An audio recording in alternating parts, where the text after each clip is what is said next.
Hi, thanks. So this is new. I want to thank the folks who organized this. It's a wonderful conference. And this is some new material for me, and it's just written, it's just hot off the presses, so I'll be venturing into moral theory and so on, where I'll be happy to have other people who know more than I do assess its plausibility. So, in his preface to Science and Metaphysics, Sellers remarked on, quote, the astonishing extent to which in ethics as well as in epistemology and metaphysics, the fundamental themes of Kant's philosophy contain the truth of the variations we now hear on every side. And I think Sellers' 1970 presidential address to the Eastern Division APA, which borrowed its title from the phrase of Kant's paralogisms, this I or he or it, the thing which thinks, I think that was an astonishing piece of work itself.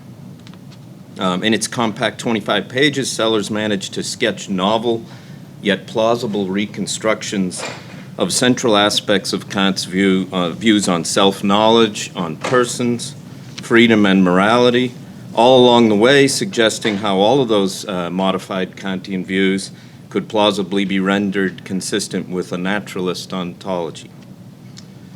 In this paper, I want to focus on Sellers' APA address as an occasion for further reflection on the insights of Kant and Sellers on how best to conceive the nature of and relationships between our thinking selves, our practical agency, and our natural embodiment. So it'll be a speculative kind of synoptic talk. So this is part one. On Sellers' view, what most fundamentally unites the theoretical domain of our cognition of objects and the practical domain of freedom and morality is our capacity for thought, and in particular thought as governed by various norms of reasoning. Both sense perception and volition, for example, were fundamentally species of conceptual thinking for Sellers. As he put it in his 1967 Lindley Lectures on Ethical Theory, quote, the focal point of practical reasoning is action as the focal point of empirical reasoning is observation. Perceptual takings or judgments are the thoughts which typically arise from the impact of the world on our mind through our sensory capacities, and volitions are the thoughts which typically impinge on the world through our motor capacities. And that's very important for him, I think, when we get to mentioning some of his views in moral theory. You grow up learning to respond with there's a chair in the presence of a chair, and so perception is a causal cum conceptual process. You also grow up, if someone's staying in your house and learning English as a second language and the phone rings and they say, I'll get it, but they stay on the couch and you miss the call, and it rings again and they say, I'll get it, stay on the couch, you miss.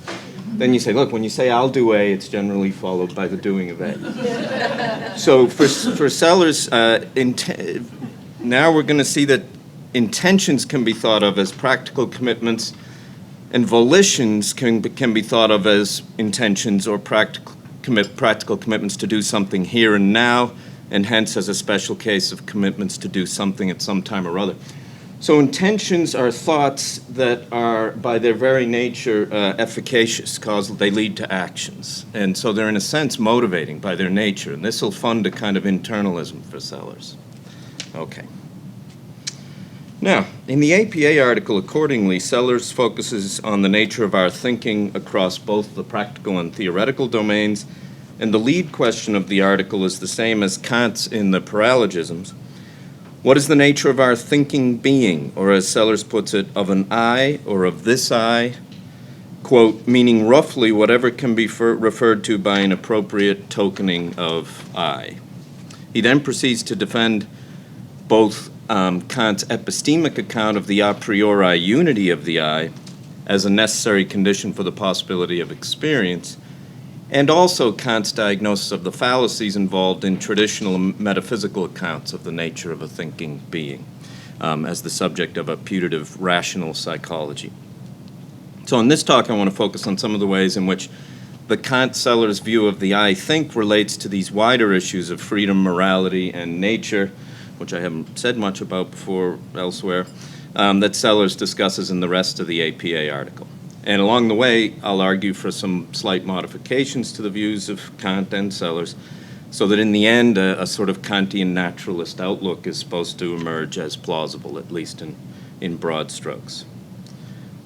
Now, the most abstract but also the most fundamental unity of the thinking self for Kant and Sellers is what might be called a thought unity, a conceptually represented unity, but the unity of a form of representation rather than the representation of the self as a unified thing or object or substance, whether material or immaterial.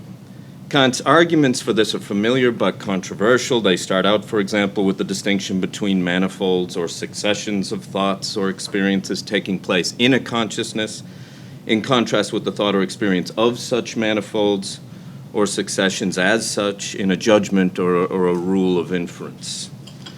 The latter sorts of thought unities or judgments or inferences or conceptual rules are argued to be necessary for the possibility of any potentially self-aware experience. Not that you're self-aware all the time, but having the capacities to make those distinctions are part of what it is to have the capacity to be aware of yourself as having experiences and thoughts. On this Kant-Sellers view, a thinking self is, at least with respect to this first, most abstract necessary condition, is itself an achievement or of representation or thought.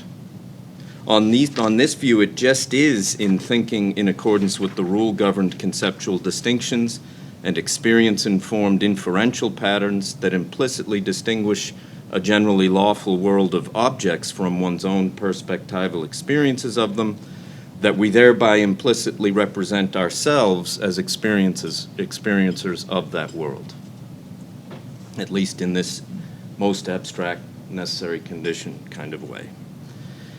Now, if we can suppose, at least for present purposes, that something like this is true, then what Sellers rightly goes on to stress, I think, in a way that a lot of Kant scholars weren't, this is 1970, he emphasizes what this view does not entail, what it leaves open. And I want to contrast this with sort of general disembodiment style or dualist objections to Kant, which always have something to them, but I think Sellers does a better job than some of those standard objections.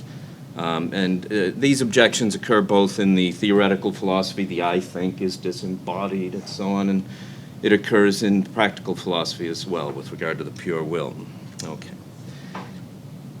And of course, Kant exacerbates it with language or possibly positions that seem to assert the non-spatiotemporal nature of the self and of the will and so on. So I want to take the sting out of some of these things. I think Sellers attempts to take the sting out of some of these positions.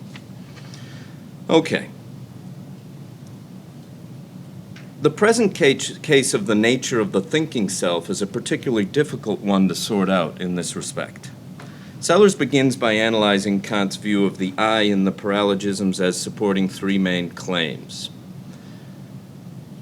One of the things, by the way, that I think I'm going to show Sellers does is that some things that I think is true of Kant and gets...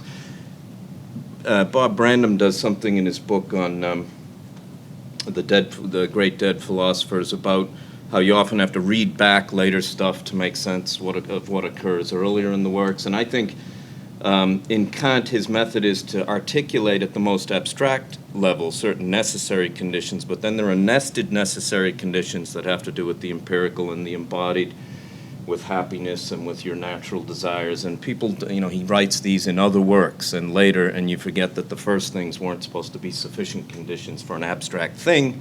They're supposed to specify most abstract necessary conditions that then get embodied. That's the idea. Okay. Now, so Sellers sums up these three claims in the paralogisms this way. The I is a being of unknown species and unknown kind which thinks. The I doesn't simply have thoughts, it thinks, but in knowing that it thinks, and what it thinks, we are not knowing what sort of being it is. These are two claims in the paralogisms.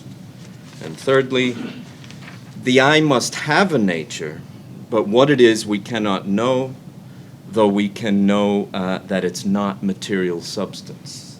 And Sellers is going to finesse that third claim a bit. Sellers explains Kant's claims roughly as follows. What we know a priori is the I as a form of thought unity in the way I've explained.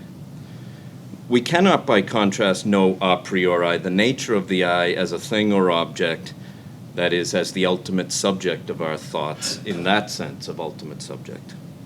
Kant's further claim that we can, however, know that the nature of the I is not material pertains to matter conceived as the movable in space, or res extensa, in space and time.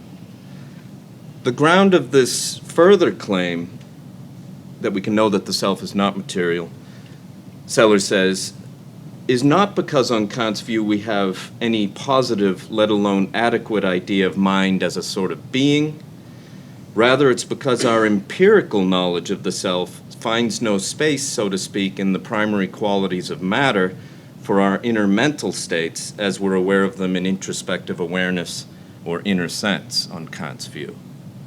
In the background in this respect is Kant's general Galilean view that the secondary sensible qualities of color, as experienced, for example, must have their empirical home somehow in the experiencer. This is in the empirical sense, that the Kant goes with Locke and Descartes on putting sensible colors, and so he's not interested in color at all. Okay. Now, I think then Kant himself is a kind of inner-outer empirical dualist, an empirical state dualist of the inner and outer, and I think this is what Sellers is diagnosing, but not because we have any positive idea of what a mind is per se. Rather, we know only the represented unity in our thinking that's achieved by our thoughts in the way that I explained. So Sellers begins to bring out the revision that he wants to make in this case, and this is one element of truth in the disembodiment objections, I think, by pointing out certain ontological possibilities that Kant in the paralogisms recognized as at least thinkable, pertaining to noumena, as it were. And Sellers wants to take from this the point that it's at least coherently thinkable that the mind might not turn out to be in itself an ultimate logical subject at all, but rather an aspect of an ultimate subject, and we could call this overall subject the person. This is, for example, at A359. I don't have that text quoted from Kant. It's a Spinozistic sort of thought experiment. On this view, the person would be the ground or the possessor of both mental capacities and material attributes, and Kant plays with these thoughts as possible in the paralogisms. Kant's paralogisms also contain certain thought experiments whereby such an ultimate logical subject could thinkably be in itself either a substantial unity in that way or an ultimate plurality of substances with memories passed on from one substance to another, in the footnote in the paralogism where Kant discusses that. But Sellers' main point here is this one. Kant held that the thinking self, or the I, is knowable primarily only as a set of capacities of various kinds, and for Kant we must remain agnostic about the ultimate ground or realization of these capacities. What Sellers is suggesting at this point is easily misunderstood. I think secondary commentators like Amerix and others, they quote Sellers as attributing to Kant a materialist kind of functionalism, or that his view easily fits a materialist functionalism, which isn't what Sellers was doing. What Sellers is, his argument is that Kant's own view of the thinking self, in the specific respects just noted, has shown why it's intelligible for us to reject Kant's empirical dualism of the inner and the outer, the inner mental and outer material, while nonetheless maintaining Kant's conception of the thought unity of the thinking self in that more abstract, intentionally represented way, that you represent a self in the same way by representing a world that's independent of you. We can then intelligibly defend a view, which Kant himself did not hold, Sellers thinks, of our knowable empirical selves as fully materially embodied Straussonian persons, exercising various mental abilities and possessing various physical attributes. So he's kind of saying, I'm going to defend Kant on the I think and the sort of unity that's represented there. I'm going to reject Kant's empirical dualism of the kind of inner non-spatial and outer spatial. Kant has certain thoughts in the paralogisms that say the self in itself could turn out to be a subject having both mental and physical capacities. And Sellers says what I'm going to defend there, if for, is a Strawsonian view like that, and that has within it the irreducibility of the I think as well.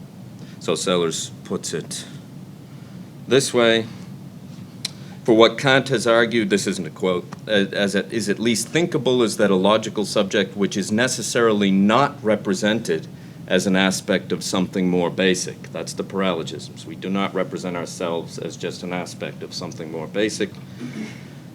Could nonetheless turn out to be, quote from Sellers, identical with the being which, as having material attributes, is the body, unquote.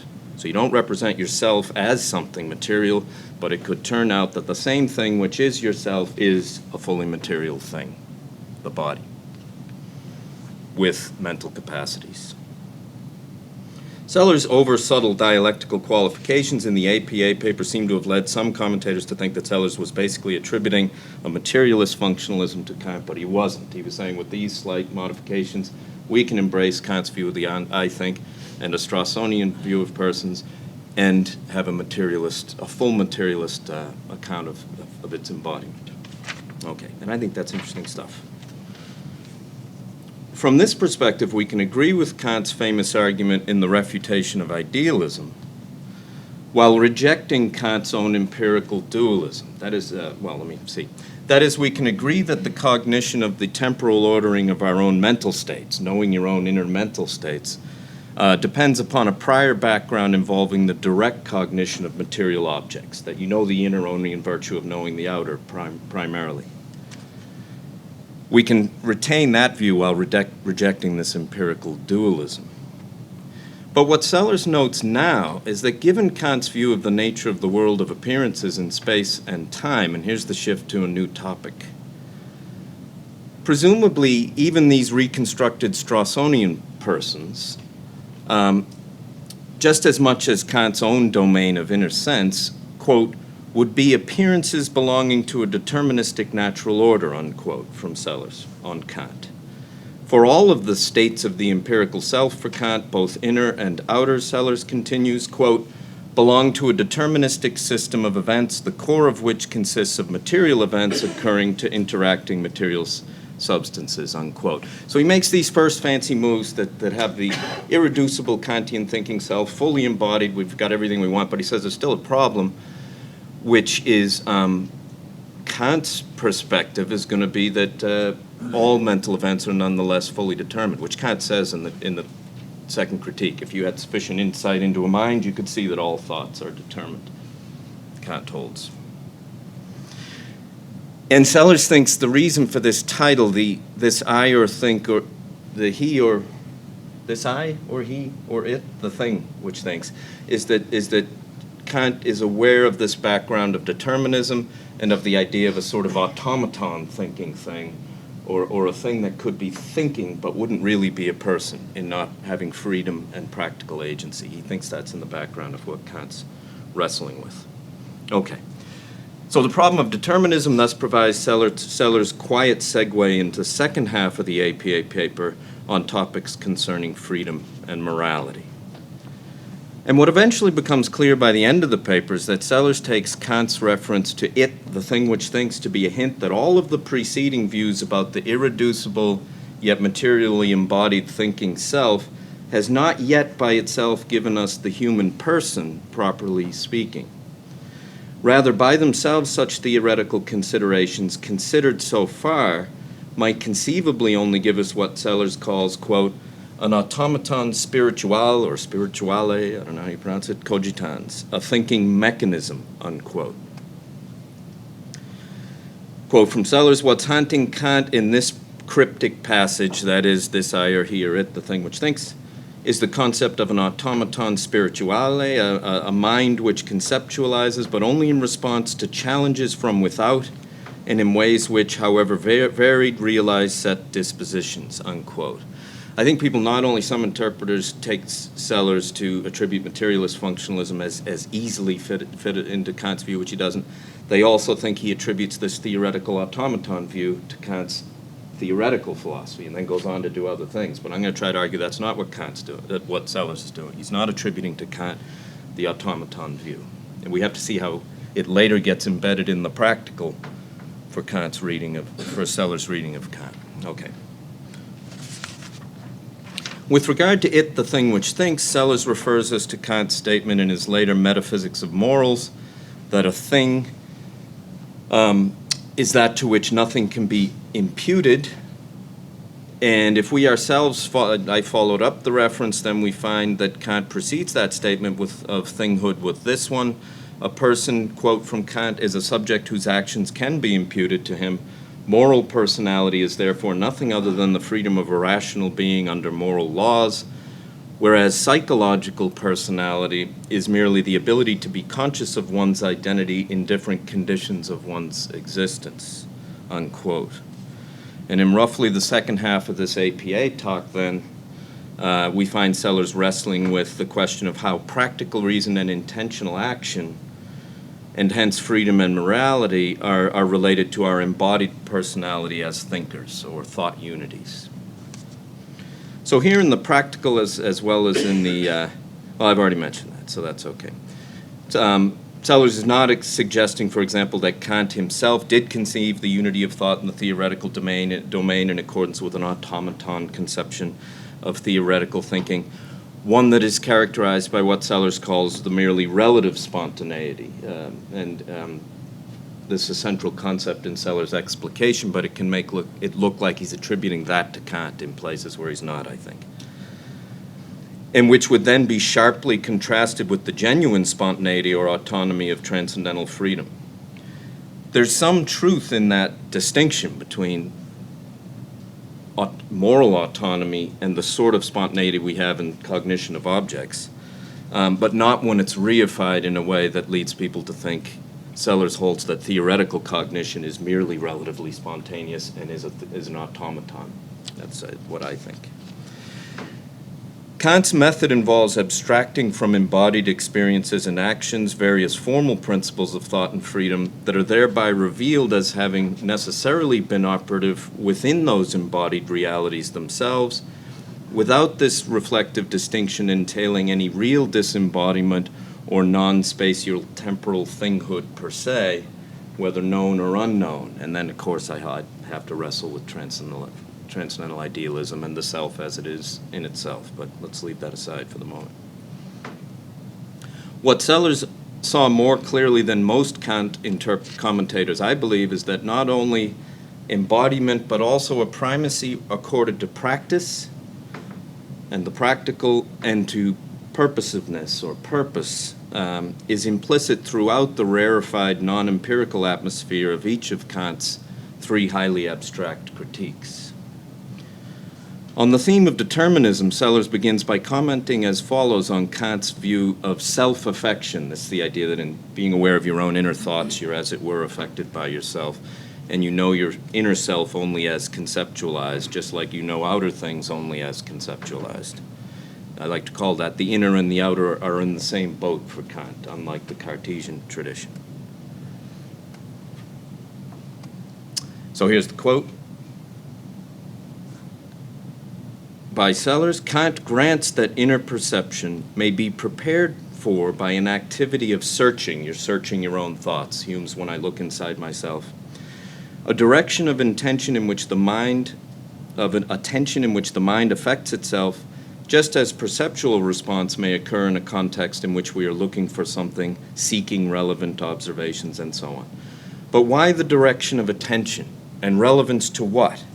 Here, considerations of purpose enter in, and the first critique simply abstracts from the purposive aspects of conceptualization that's involved in experiential knowledge, which I think Sellers is very insightful in this way. Now, it's clear, Sellers continues, that although the structure of the first critique highlights what I've called the relative spontaneity of the conceptualizing mind, that's why people think he's just bluntly attributing this to Kant, it clearly presupposes a larger context in which the mind is thinking to some purpose.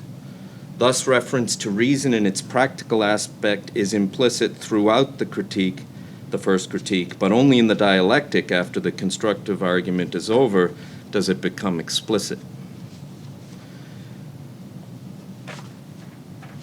And what I like about this is I was mentioning it before, that's how I read Kant's philosophy as a whole, in both the theoretical and the practical philosophy, as you typically have.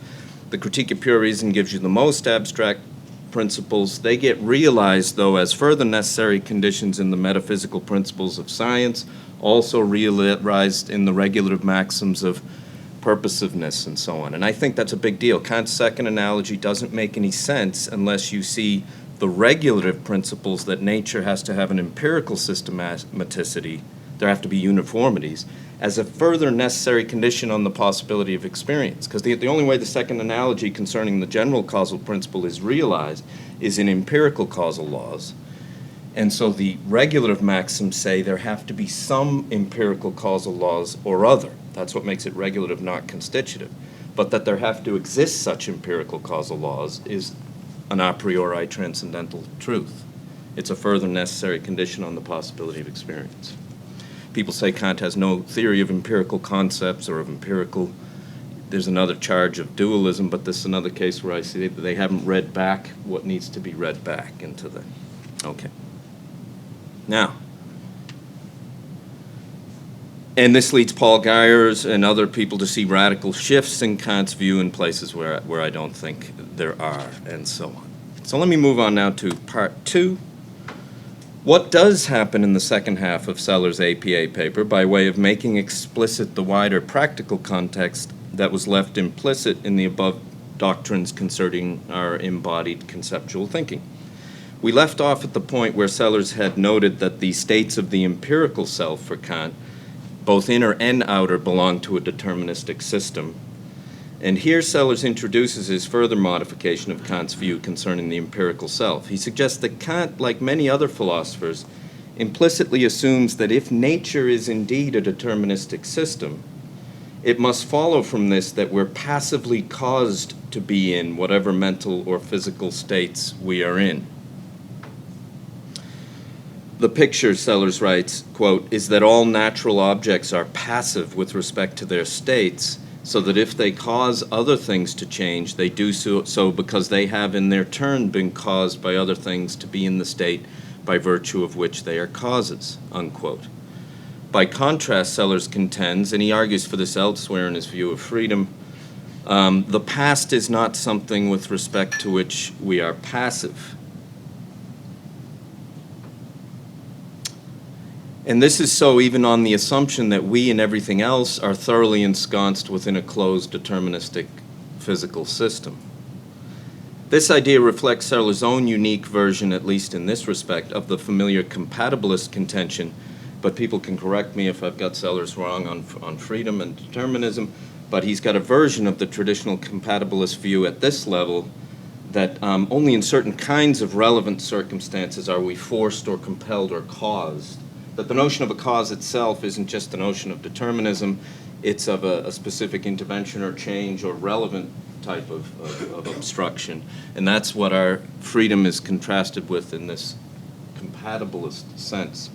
But Sellers doesn't rest only with compatibilism, but this he diagnoses as one respect in which he wants to modify Kant's view, no fear of determinism, rendering us merely passive in our thoughts and actions in this sense. Okay. So in our thinking, for example, and hence in our intentions, volitions, and actions, we're not entirely the playthings of nature, but also actively thinking, self-monitoring systems, as it were. Quote, pure apperception, writes Sellers, gives us a non-passive awareness of the mind as active. Indeed, he continues, Kant insists again and again that the mind is aware of the unity and spontaneity of its acts of synthesis. But this isn't enough, is what's unique about Sellers' article. It's not, is still going to turn out to be mere relative spontaneity unless you bring in this further final practical notion of autonomy. That's where we're headed. Sellers does argue plausibly, however, that for Kant, the spontaneity of which we are thus aware in being actively thinking beings, considered so far solely from the theoretical perspective in relation to inner and outer determined appearances, might for all that still be the merely relative spontaneity of a thinking mechanism. That's a quote from Sellers.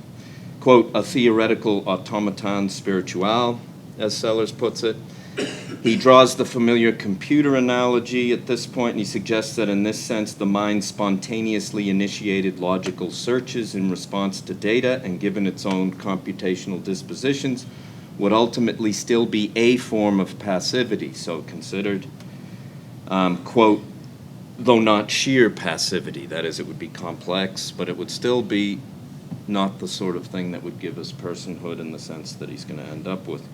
The relative spontaneity of pure apperception, so considered, would in this case remain, as Sellers puts it, using Kant's term, quote, another example of a cause, the causality of which is itself caused. It's only in the final quarter of the APA paper that Sellers comes to the properly practical domain from which the earlier analysis of our self-conscious theoretical cognition has abstracted. This concluding analysis takes place in two typical Kantian steps, not surprisingly, first in relation to what would basically be a neo-Humean conception of heteronymous agency from Kant's perspective, and then finally in relation to autonomous agency, or, quoting Sellers, acting for the sake of principle, unquote. Freedom in the deeper sense, this is a quote, that Kant is seeking to explicate, unquote.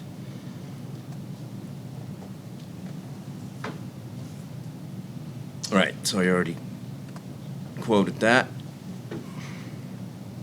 So firstly, Sellers explained this heteronymous agency. The relatively spontaneous freedom of choice, or Willkür, Sellers brings in Kant's notion of Willkür at this point versus Wille.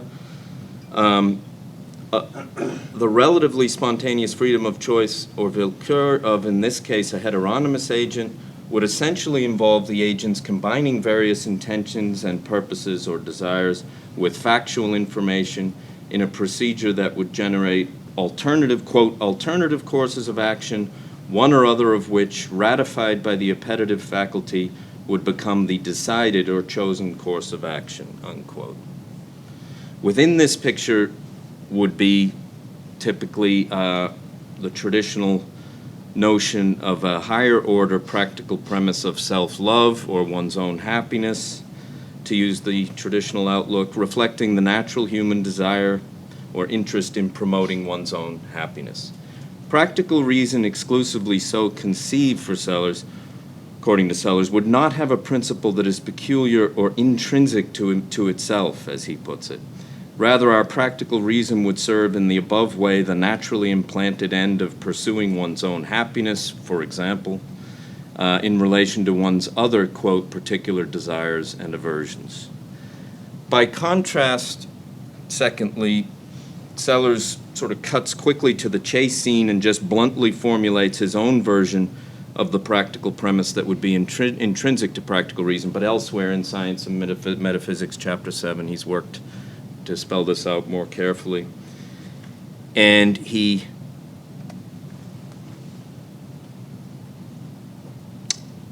takes this to be Kant's notion of pure practical reason, autonomous agency, and his reformulation is this: let any of us persons do that in each circumstance which promotes our common good, unquote. Now, Sellers indicates that he won't, quote, attempt to justify the ascription of exactly this premise to Kant, unquote, though he does remark that Kant's own fundamental law, moral law, is generic in character rather than purely formal.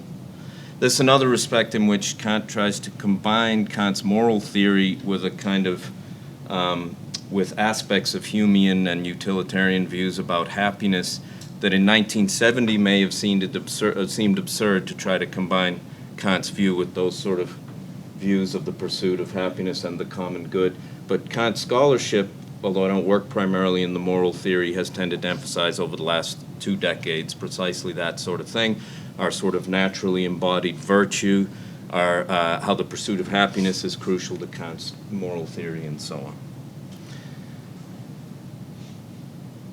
Okay, the case in this respect, in that respect, I think closely parallels the points I stressed earlier in relation to our necessarily embodied capacity for pure apperception as thinkers, as well as concerning the intended empirical realization of Kant's transcendental principles as you move from the first 2 critiques through the 3rd critique on natural purposiveness beyond to Kant's later writing. So anyway, I think Sellers The way he talks about Kant's pure apperception as relating to our natural embodiment in the theoretical philosophy is nicely paralleled by the way he talks about the pure principle of practical reason as embedded within a framework in which we're seeking our happiness and the common good. These are, I don't think, they might have shocked people in 1970 as interpretations of Kant, but I don't think they would today.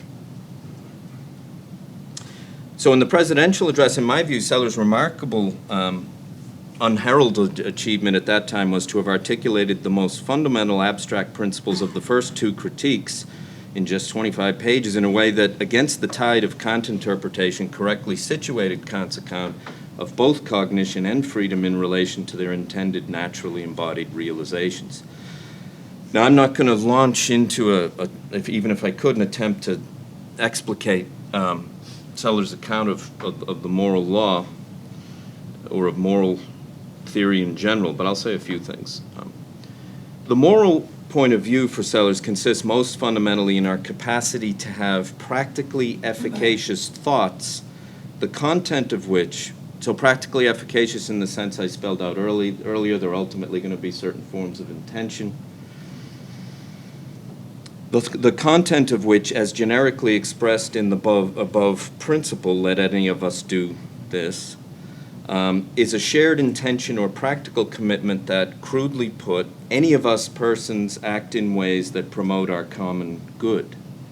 Now, this immediately raises a host of questions.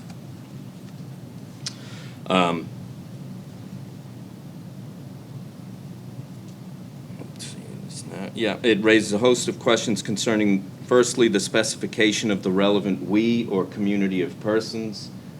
Can be a very, very difficult issue concerning this theory. Secondly, concerning the idea that, as Sellers claims, this practical premise, quote, constitutes a purpose which can be said to be implied by the very concept of a community of persons. So he thinks, let us promote the common good as part of what it is to have a community.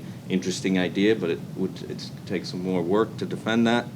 And thirdly, Sellers also recognizes that this compact generic reference within the Kantian practical premise to what in each circumstance, quote, promotes our common good would gloss over empirical realities and uncertain means-ends reasonings of enormous complexity. So without ignoring the existence of those problems, however, the following is roughly what I think is the core account of practical agency that Sellers is envisioning. For what would promote our common good, he simply says, let us call this condition alpha, right? That's the condition of what would, in fact, promote our common. In other places, he discusses a team of scientists investigating what sorts of means, ends, reasoning would lead to happiness, and so on.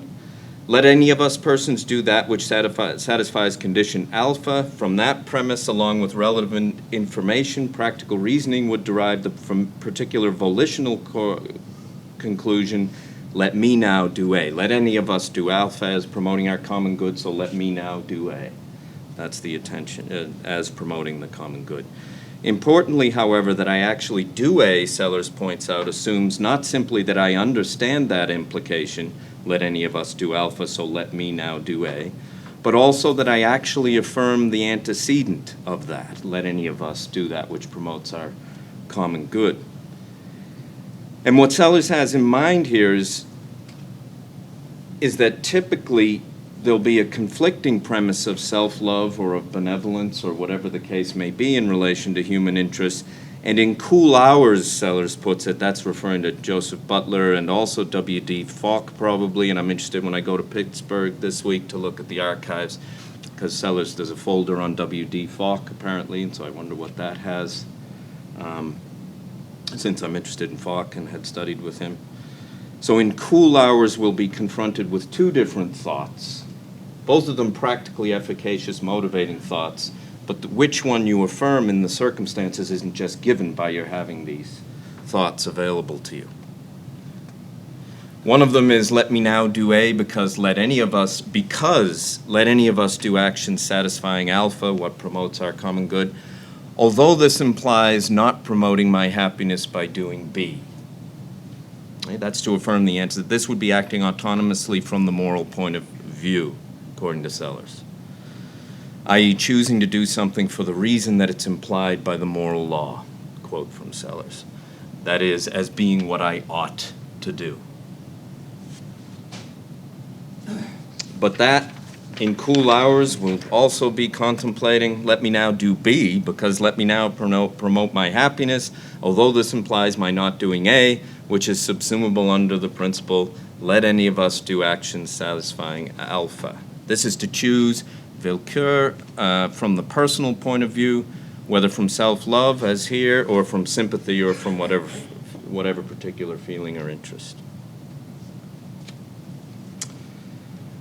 The moral point of view is thus, this returns to where I started, is thus a form of thinking for Sellers, an intrinsically motivating thought or efficacious intention that, once affirmed, is generic in its content as being a commitment that any of us persons perform certain kinds of action in certain kinds of circumstances. As Sellers puts it, quote, that practical reason is autonomous means that a choice is possible in which practical reason itself affirms the antecedent, that is, this premise, let any of us do what promotes the common good, rather than one's choice issuing solely from what would be the merely relative practical spontaneity that is ultimately, however complex, a ratification by one's inclinations or interests. It is our capacity to act autonomously, quote, for the sake of principle, Sellers concludes, that distinguishes us from what would otherwise, this is a quote, distinguishes us from what would otherwise, without that capacity, be the exclusively heteronomous choices of an it, the thing which thinks. Actually, that last one's not a quote. I have it italicized. So note that Sellers has here quietly exploited Kant's distinction. I'm getting toward the end. How much time do I got left? 20. How much? 20. Oh, good. Sellers has here quietly exploited Kant's distinction between Willkür, or freedom of choice, as distinguished from an autonomous Wille, as the generic motivating intention to act from the moral point of view. Some had distinguished that before Sellers, but in 1970, that's yet another thing that he's doing in a sophisticated way, I think, that others weren't doing in general. Supposing we lacked an autonomous Wille, or an intrinsically practical reason, Sellers points out, that we would still exercise the relatively spontaneous but ultimately heteronomous power of appetite-ratified choice as outlined above. We'd still have that capacity. But crucially, Sellers' particular account explains how it is that, even as the autonomous rational beings that we are, which for Sellers just means that we can have that thought that can be efficacious in the way that all intention says. There's nothing mysterious about it. Sellers explains how it is that even as the autonomous rational beings that we are, capable of the generic practical premise motivating our actions, we must still always exercise choice in the sense of Willkür as to the matter of which antecedent premise intention is implicitly or explicitly affirmed in the circumstances, i.e. that the premise of morality or that of self-love, benevolence, and so on. For Sellers, it's clear that it's not intrinsic to autonomous practical reason, but rather a matter of free choice or Willkür that one, in point of fact, affirms one rather than the other. More concretely, that the one motivating thought rather than the other motivating thought, in point of fact, turns out to be efficacious in motivating one's action. Though Sellers doesn't mention it here, I think this can also help explain a familiar problem in Kant scholarship about freely chosen evil actions in Kant, which can look to descend you into the domain of deterministic feelings, but Sellers' account rescues free yet evil action in Kant's account. So Sellers closes his address with these remarks on Kant's transcendental idealism. Kant ends on an agnostic note. We are conscious in pure apperception of ourselves as autonomous rational beings. This, to me, is where you have to read back and say, see, he wasn't attributing the merely relative spontaneity of a theoretical autonomy to our theoretical cognition. Here's where you need to read back that in pure apperception we're aware not only of that our theoretical cognition is embedded within this account of our practical and purposive autonomous agency. So we're conscious in pure apperception that we're of ourselves as autonomous rational beings which can act out of respect for principle, just in having that generic thought as an efficacious thought. But is not perhaps this consciousness an illusion? Kant worries.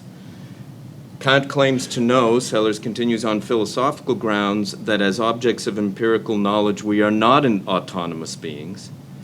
We cannot know, alas, on philosophical grounds that as noumena we are autonomous, and Kant therefore takes refuge in the claim that equally we cannot know on philosophical grounds that as noumena we are not autonomous, unquote.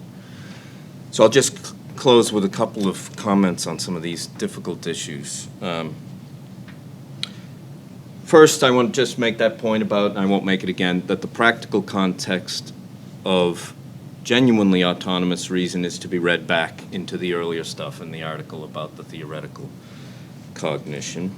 But I also want to just raise this issue. Second, it seems to me that there's a complex ostensible circularity implicit in Sellers' account of the role of normative principles in our practical agency. And the situation, I think, clarifies an ostensible circularity that Sellers himself wrestles with in the epistemic domain when he's talking about general epistemic principles on the one hand and particular non-inferential justified judgments on the other hand. So the particular judgments, like here's a chair, Sellers is going to justify by appeal to general epistemic principles like perceptual reliability principles. But how are the general principles justified? Sellers says at some point it looks like you're going to have to appeal to some particular observations or other. And in that case, I think Sellers breaks out of it in a certain complex way, where on the one hand he appeals to, in the epistemic domain, says any knowledge of a world is going to require certain causal reliability principles. That's a kind of Kantian argument. But he also says we're going to need an evolutionary account to explain how we came to have conceptual capacities in the first place. That's the way to break out of the circle of principles justifying particular judgments in the epistemic domain. And here I suggest so what's the circle I'm pointing to here? The conception of normative oughts that Sellers has been working with throughout this discussion and in the APA paper rests on his account of we intentions, let any of us do so-and-so. But Sellers' account of intentions ultimately rests on his account of individual intentions, and to make sense of those already requires a sort of normative inferentialism. So you have, he's accounting for normative principles as we intentions, which are grounded in I intentions, let any of us do so-and-so, but what it is to be an intention already requires embedding in a community, in a normative inferentialist structure.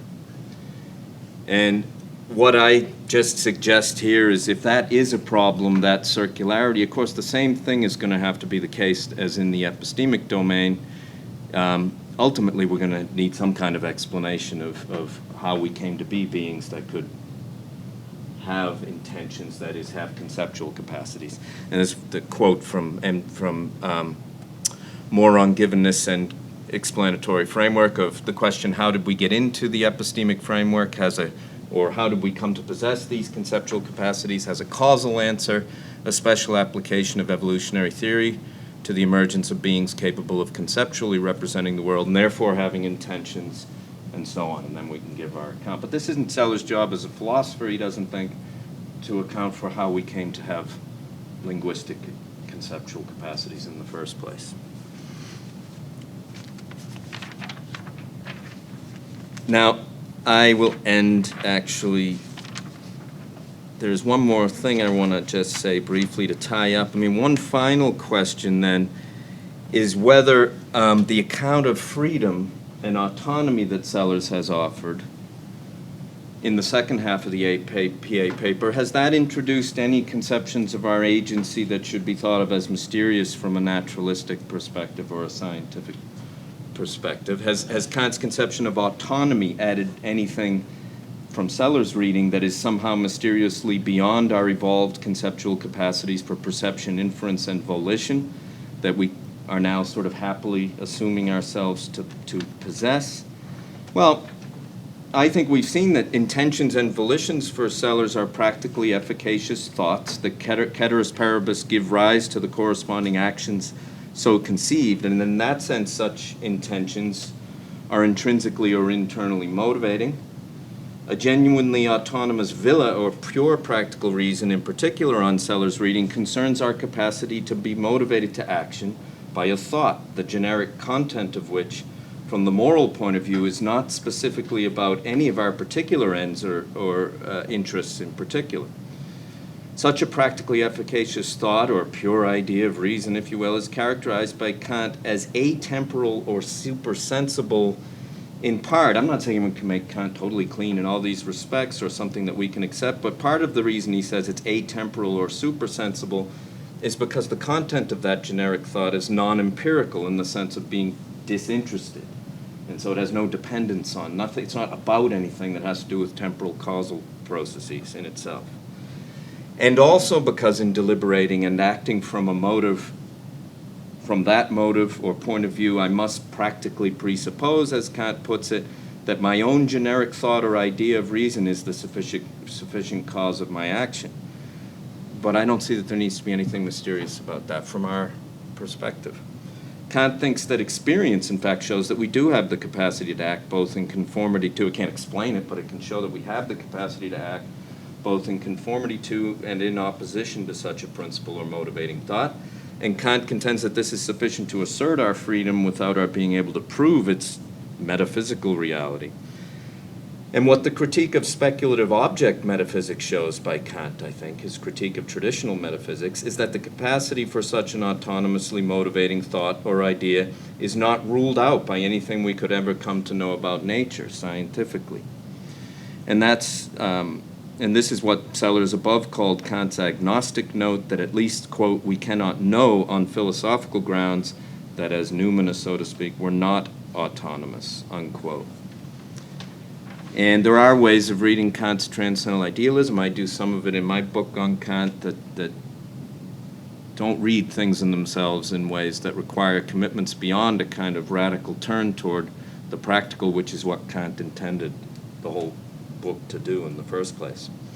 Or if one just cannot manage to see Kant himself entirely in this sweetly revolutionary practical light, then the alternative would be to leave transcendentalism, idealism behind, if that's how one thinks of it, and follow the pragmatists in pushing the regulative fallibilism of Kant's dialectic more strongly than Kant could have envisioned. But my point is that either way, a Kantian empirical realism should be defended as real realism, as a naturally embodied realism within a comprehensively normative practical turn.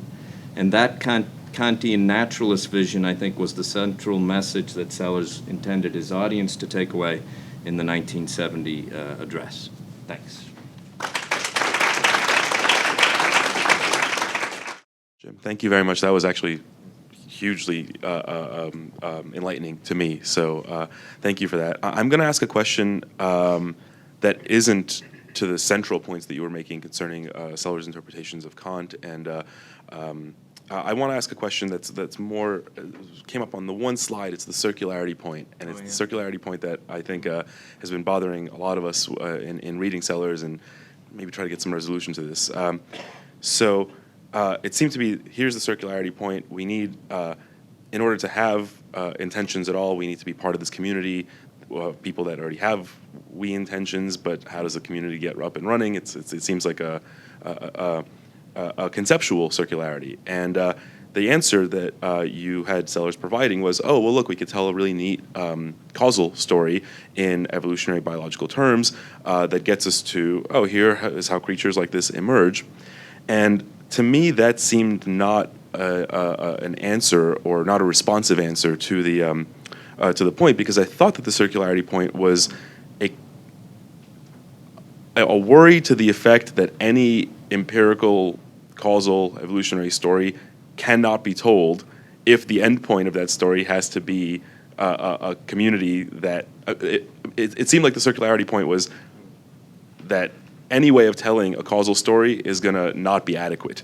And so to say, oh, we can tell a really neat causal story is to dodge the worry. I don't see how and I'm sure there is a neat causal story to be told as to how we got here, but were that to be given, I don't see how the circularity point would be ameliorated, or the circularity worry would be ameliorated. Yeah, I probably didn't say it correctly, quite right. I tried to throw it in, but there's two components to his answer, I think. One of them typically is to say something fancy Kantian, philosophical, and then to say, but I recognize we have to explain how we got here, with the one you called, there's surely got to be some way to explain the evolution of language and so on. And I kind of left out, so in the epistemic domain, in more on givenness and explanatory coherence, also in the structure of knowledge, elsewhere, he'll sort of say, philosophically, we can give an account that what it is to know any world is going to have to, independent of us, is going to have to involve certain reliability principles where objects cause other objects to do various things. And he thinks we can articulate that you wouldn't know anything in particular unless you were in this general framework. He calls it theory T in more on givenness and explanatory knowledge. So he sort of philosophically takes on the tough task, as it were, of saying that general principles can be justified in this Kantian way. And I think he would try to do something similar with the practical.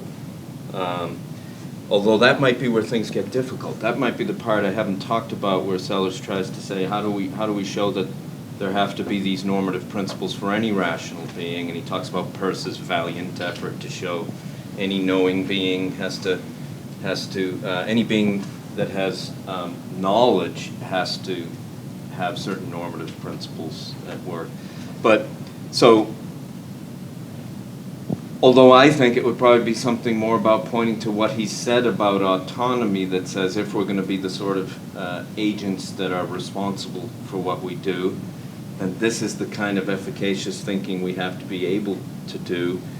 And general normative principles are reflections of that capacity, right? But I think he would say, of course, then he would make the same gesture to say all that takes place within the conceptual domain, and he would grant that there's a sense in which we've got to explain where conceptual capacities came from. And that's the point where I think he just says the evolution of language somehow is the account of how we came about to have signs that had general import, and he's not in the business of giving that last account. So something like that is, but it's a difficult question how to break out of that. Thank you.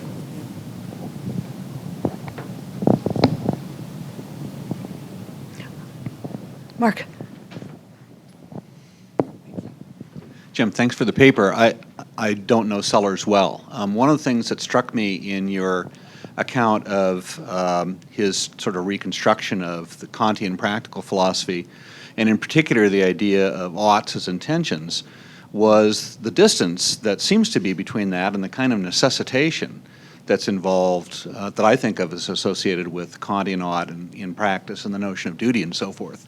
So I'm curious as to whether or not you see necessitation as being something that gets chucked overboard to bring the rest of Kant into a naturalistically acceptable framework by Sellers' lights, or if there's a different account of necessitation, or whether it's not attended to, where that might fit in Sellers' reconstruction of what's going on there. Yeah, I mean, think of Kant on it as well, so that there's a sense of necessitation. If you think on what the right thing to do is, then as it were, there's a form of necessitation in the obligation. It's a self-imposed obligation. There's going to be a right thing to do, which will fit that law. But there's also whether you do it or not. So I picture Sellers saying, in the cool hour where we're wondering, should I act to satisfy my happiness or out of a principle of benevolence, or should I act on the thought that let us all do this in principle, not lie, not whatever it is, that the same sort of thing occurs. There's no necessitation that you're going to do the right thing, right? So where the necessitation is that the thought of doing the right thing is the thought of acting in just those ways, which are the way we all will act when we're doing the right thing. So I guess that's how there's the same structure as in Kant on that, I guess I would say. So the necessitation, as it were, is if you are of a character that lets the thought of what we should, the impartial thought, motivate your actions. To be a good character is to be the sort of person where what follows in your actions is what that thought necessitates. But whether that is the case depends on which one. This is why I like W.D. Falk on the, it's which consideration you let be efficacious in your own inner life. Yes. Thanks for the question. Further questions? As you were speaking, I was, it seemed like, is there any worry that you're packing in some things in the transcendental unity of apperception kind of part of Kant? It seemed like, well, we can't stick it in some of these organizing ideas and that kind of thing can't be stuck in the agent I or the empirical I, and so I'm going to, or Kant does, put them in the transcendental unity of apperception, which is a convenient place to put things because we don't know what the heck that is. And so are you worried that like, hey, if I can't figure out other places to stick it, we'll put it as part of the transcendental unity of apperception, right, and whether that in a way is kind of a questionable move. Right, so the idea is supposed to be we do know what the transcendental unity of apperception is, and it turns out what that unity is not the unity of a certain thing or object, right, or substance, right? So what is it? Well, it's when you grow up, you're learning a language, you're learning to carve up the world into things that persist independently of your, as it were, becoming a self, because it's the whole intentional structure of our thought about the world as independent of us that's at the same time what it is to have a grip on yourself as a experiencer of that world. It's, a psychological reflection of this might be the thought experiments about, not thought experiments, psychological experiments about when kids get a concept of the self, and right, and when that seems to track along with when they begin to get a concept of objects as having natures independently, as being seen by other people and so on. But that's a psychological analog. But Kant's philosophy was, what's a self? A self's a certain unity. Well, what is the unity? It's in being able to say, I was thinking so-and-so. It's the personal pronoun I and the role that it plays in attributing your thoughts and experience to yourself. And so I'm trying to see it as not mysterious in that way, but it's the unity in a form of thinking, not the representation of a thing or stuff. So it's right, more like a narrative, intentionalist view of the unity of the self, or a Dennettian view of the self. But so I like to think that that's not unknown or implausible, right, and we know it's fully embodied in our empirical nature. It's not reducible to it, but not because it's a thing that's not reducible right, to it. That's okay, the idea. Further questions or comments? Ross. I want to suggest a probably very cheap response to David's concern. With regard to circularity, can't we just say circularity? That the circularity concern sits in the manifest image, causal concern sits in the scientific image, manifest image is non-reducible to the scientific image, therefore we don't have a problem.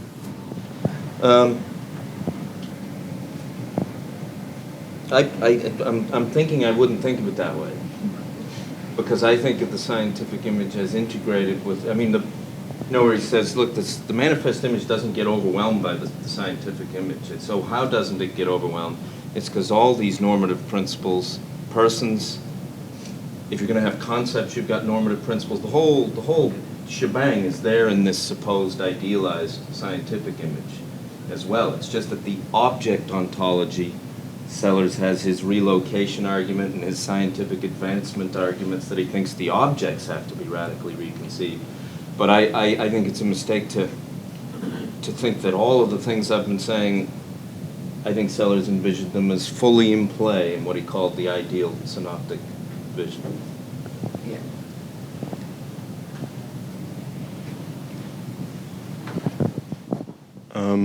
What your talk brought to mind a section from the third critique. Yeah. Which anyone who's been unfortunate enough to sit next to me or something around here has heard me rave about the third critique. And just before section 354 in the critique aesthetic judgment, I think this section it makes me think of what you're talking about with regards to the basis for this freedom. The reading back into Kant's earlier stuff, this kind of thing. It's is it all right if I just read it? Go ahead. Yeah. Okay. All right. In this ability, taste. This is an addition by the translator. Judgment does not find itself subjected to a heteronomy from empirical laws, as it does elsewhere in empirical judging. Concerning objects of such a pure liking, it legislates to itself, just as reason does regard to the power of desire. And because the subject has this possibility within him, while outside of him there is also the possibility that nature will harmonize with it, judgment finds itself referred to something that is both in the subject himself and outside him, something that is neither nature nor freedom, and yet is linked with the basis of freedom, the supersensible, in which the theoretical and the practical power are in an unknown manner combined and joined into a unity. I'll stop there. He goes on and on and Yeah, on. I mean, there's a certain extent to which my Kant is going to be deflated a little bit with the God stuff. It's Yeah. so, I mean, so what we know for Kant is freedom. We don't quite have a metaphysical explanation of it, and I think Sellers gives you this account of thinking as autonomous, which can domesticate what that kind of freedom is. Now,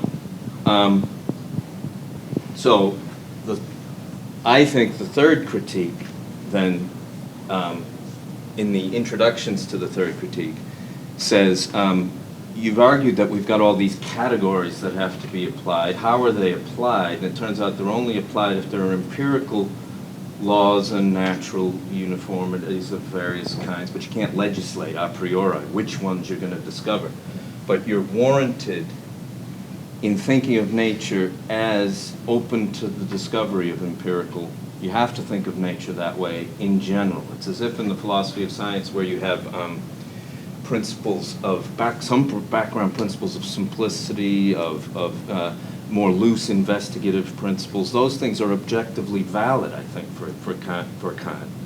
The reason he says that they're regulative is because you can't constitute a priori what kinds of systematicity there's going to be, but it's a constitutive principle that there is empirical.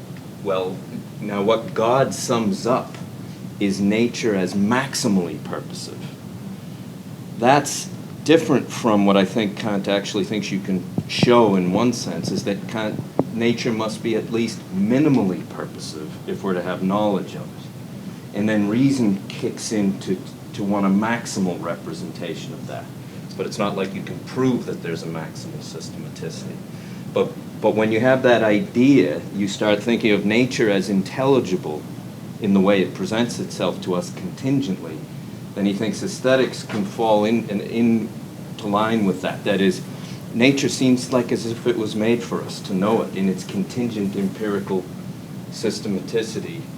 And so I think those views can, when he talks about the supersensible, that is, respects pertaining to freedom, to regulative maxims about nature's order, and God as a kind of sum up of those aspects of intelligibility that with regard to the maximum, you can't really prove it, but it guides our historical and moral endeavors.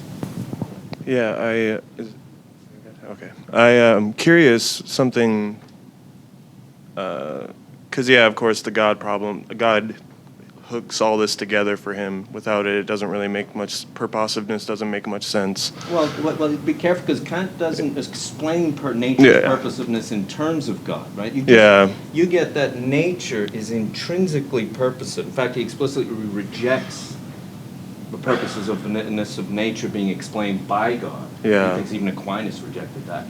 Its nature is intrinsically purposive, but only regulatively known in that way, because minimally it better have some empirical systematicity, or there's what we can prove that the categories wouldn't be applicable. Yeah, well, in some kind of, he pushes for some kind of rational it's almost as if because this is nature is accessible to our rational faculties, there had to be some kind of rational faculty in the beginning that made nature possible. I could have swear he almost says that there was a mind. Well, but you can see Yeah. how I'm chilling that out a Yeah. little bit, because I think what he thinks you can actually show is not prove that there's a mind that created it all. What you can show is that for our kind of knowledge to be possible, nature has to be thought as empirically systematized in some not a priori legislatable way, but that we'll explore and discover, and it's contingent. He says there might not be any unified laws of physics, he says somewhere in the introduction of the third critique, that we might discover this, that, and the other thing. But if it's total chaos, you can prove that then you wouldn't even have the sorts of knowledge that we categorically can show we have to have if we're to have any knowledge of the world at all.